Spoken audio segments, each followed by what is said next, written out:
बना दिए गए मुल्क में और उन हालात की वजह से जुल्फिकार अली भुट्टो को फांसी दी गई। गौर से सुने एक एक बात जो मैं आपके सामने रख रहा हूं।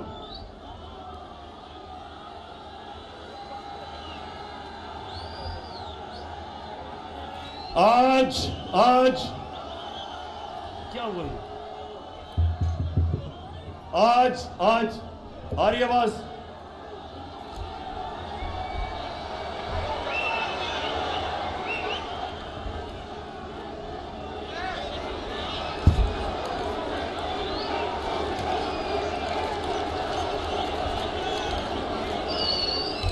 ये स्पीकर से लोगों को उतार दीजिए प्लीज। कौन सा की स्पीच सुन लीजिए। देखिए, ये सबसे अहम चीज मैं कह रहा हूं तो स्पीकर से उतरे क्योंकि लोगों ने सुनना है।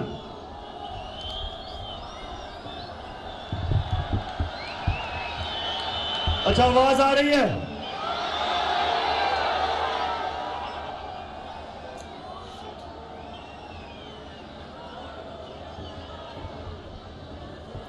जल्दी इसको ठीक करें।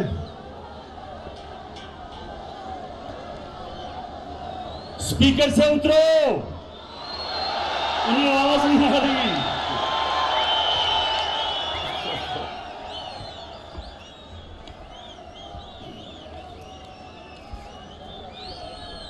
अच्छा सुने, मुझे लगता है आपको बाद में बताना पड़ेगा कि मैंने क्या कहा है। अच्छा जी, आज अच्छा, स्पीकर से दूर है ना, ये बड़ी अहम तकरीब मैंने करनी है। आज उसी भुट्टो के दामाद आसिफ जरदारी सबसे बड़ी बीमारी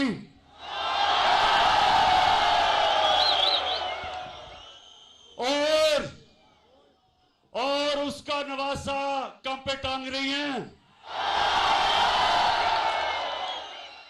दोनों कुर्सी की लालच में अपने नाना की कुर्बानी को बुलाकर इसके कातलों के साथ बैठे हुए हैं और उनकी वकालत कर रहे हैं। यानी शर्म नहीं आती कि सियासत तो करनी है नाना के ऊपर, और जिन लोगों ने उसको फांसी दिलवाई थी अपनी कुर्सी की खातिर उनके साथ घुसे हुए हैं दोनों अंदर। शर्म करो, शर्म करो।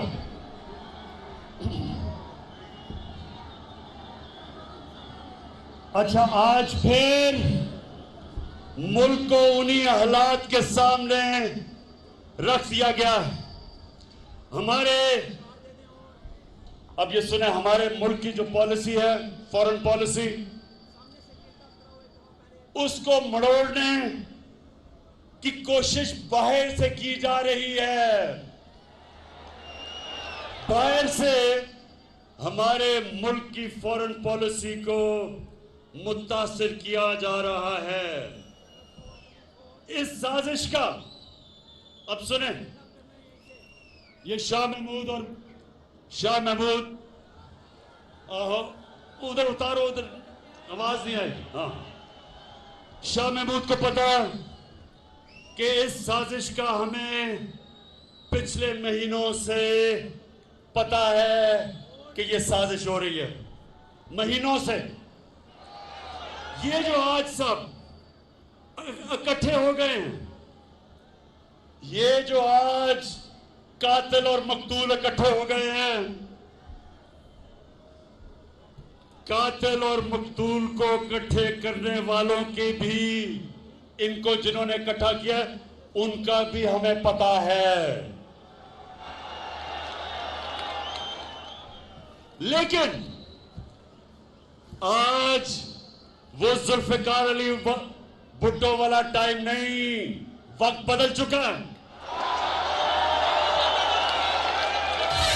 लीडर हमारा खान है, इंसाफ की पहचान है, नया चाहता पाकिस्तान पाकिस्तान है बखेरा इमरान है सबकी जान लीडर हमारा खान है। अब सुने वक्त कैसे बदल गया है पाकिस्तानियों। एक अंग्रेजी में सेइंग है कि you only cross the river once, मतलब कि जब आप दरिया पार कर रहे होते हो तो वो दरिया नहीं रहता, वो पानी निकल जाता है, वक्त निकल जाता है। ये नया टाइम आ चुका है और ये है सोशल मीडिया का जमाना।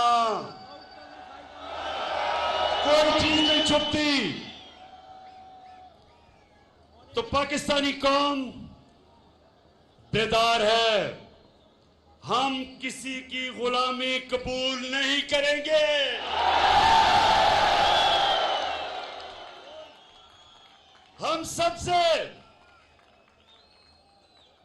हम सबसे दोस्ती करेंगे, गुलामी नहीं करेंगे।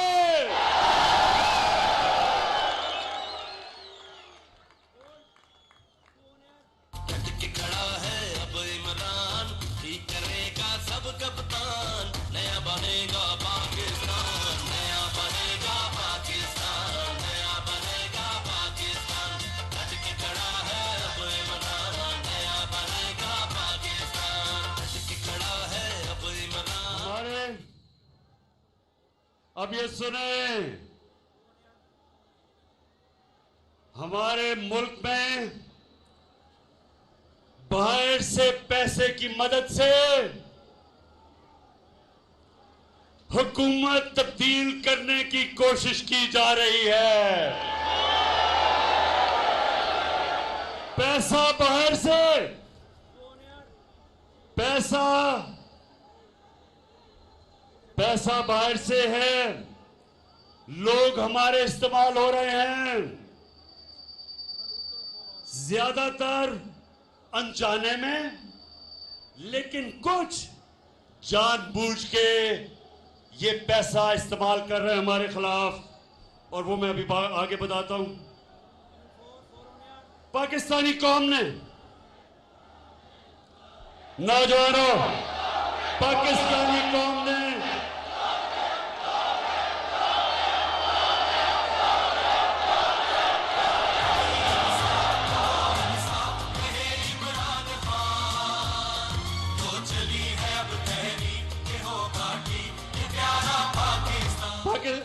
पाकिस्तानी कौम ने यह फैसला करना है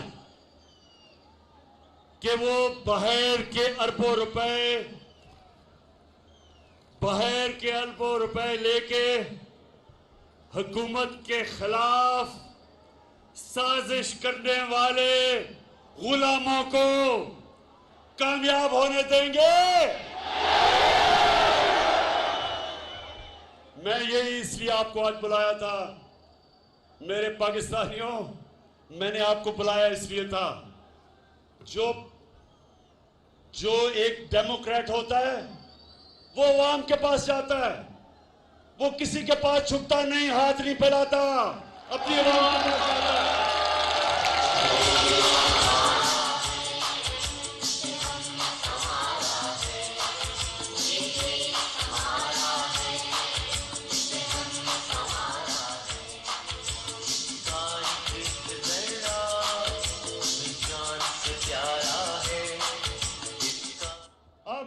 अब हेलो, आ रही आवाज? फिर कुछ सबसे इंपॉर्टेंट बात करने लगा, आवाज आनी चाहिए। हेलो, हाँ शाबाश। और उसको स्पीकर को सही रखें क्योंकि आवाज नहीं आती। अच्छा जी,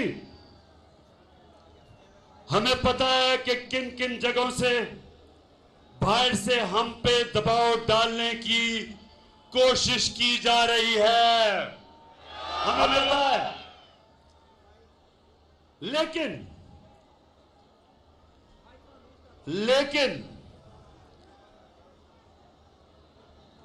हमारे मुल्क की मफाद में लिखकर हम कह रहे हैं कि हमारे मुल्की मफाद में, लेकिन लिख के हमें धमकी दी गई है। शाह महमूद ने भी आपसे कोई बात की थी, हमें कहा है कि मुल्की मफाद हमें धमकी दी गई है, लेकिन पाकिस्तानियों, हम मुल्की मफाद पर कोई समझौता नहीं करेंगे। मैं आज कौम के सामने पाकिस्तान की आजादी का मुकदमा रख रहा हूं, आपके सामने। मैं इल्जामात नहीं लगा रहा, अब ये जरा सुने, मैं इल्जामात नहीं लगा रहा। मेरे पास जो ये खत है, ये सबूत है। ये मेरे पास जो खत है, ये सबूत है। और मैं ये सबूत है सामने कहना चाहता हूं कि कोई भी शक कर रहा है ना इस मेरे खत के ऊपर, कोई भी शक कर रहा है, मैं उनको दावत दूंगा, ऑफ द रिकॉर्ड बात करेंगे। लेकिन मैं आपको खुद देख सकेंगे कि ये मैं किस किस्म की बात कर रहा हूं। अपनी कौम और मीडिया को ये सोचने, हम सबको, हमने ये सोचना है कि हम कब तक ऐसे रहना चाहते हैं। मैं अपनी कौम को भी कह रहा हूं, अपने मीडिया को भी कह रहा हूं कि हम कितनी देर इस तरह गुजारा करेंगे। धमकियां मिल रही हैं।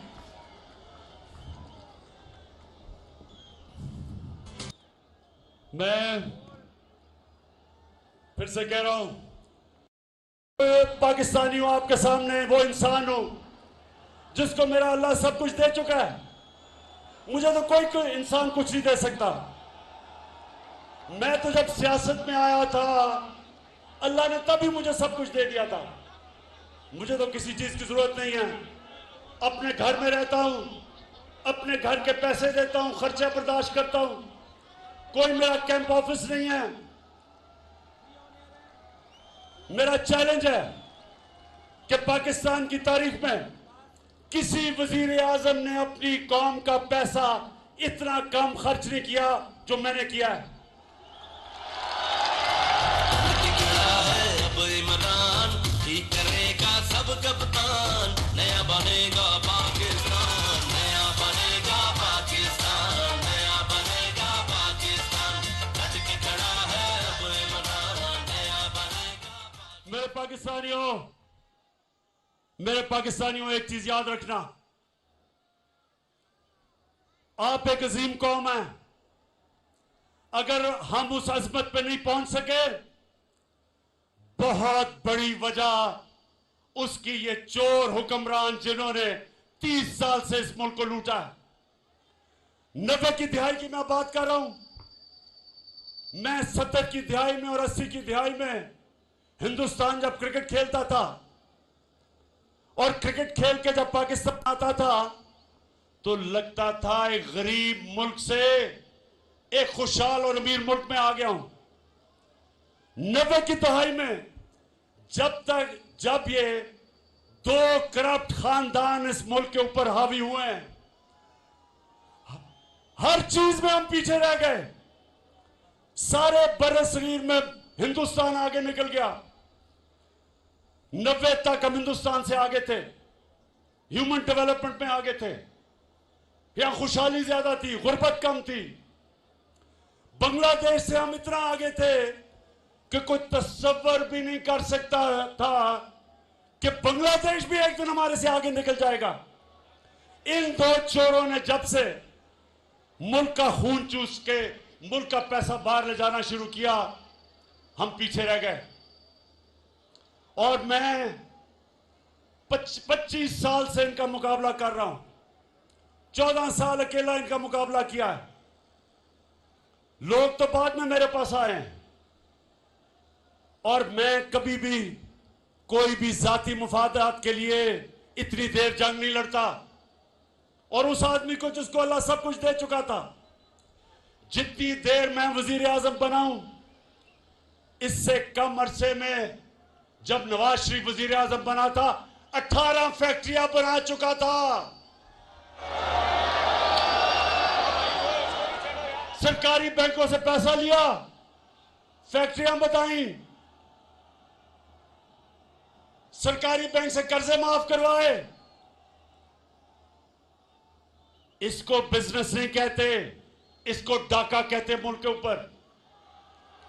वही जरदारी, उसके पास क्या था? आज शुगर मिल्स, अरबों अरबोपति है, मुल्क मकरूज करके अरबोपति। तो मेरा इनसे कोई जाती लड़ाई नहीं है। मैं वो पाकिस्तानी हूं, जब मैं 18 साल की उम्र में क्रिकेट खेलनी शुरू की पाकिस्तान के लिए, तो हम वो कमजोर टीम समझे जाते थे, हमारा कोई हैसियत नहीं था दुनिया में। और मुझे ये फख्र है कि मैं वो कप्तान बना जिसने पाकिस्तान को हर दुनिया के मुल्क में जिताया और वर्ल्ड कप जिताया। और मुझे फख्र था कि हमने अपनी मुल्क को ऊपर लाके देखा। जो हमारे पाकिस्तानी थे उनको फख्र होता था टीम के ऊपर। हिंदुस्तान के साथ, पाकिस्तानियों ये सुनो जरा, नौजवानों ये सुनो, 24 मैच में मैं वनडे क्रिकेट में मैं कैप्टन था हिंदुस्तान के साथ। 24 मैच, 19 जीता था।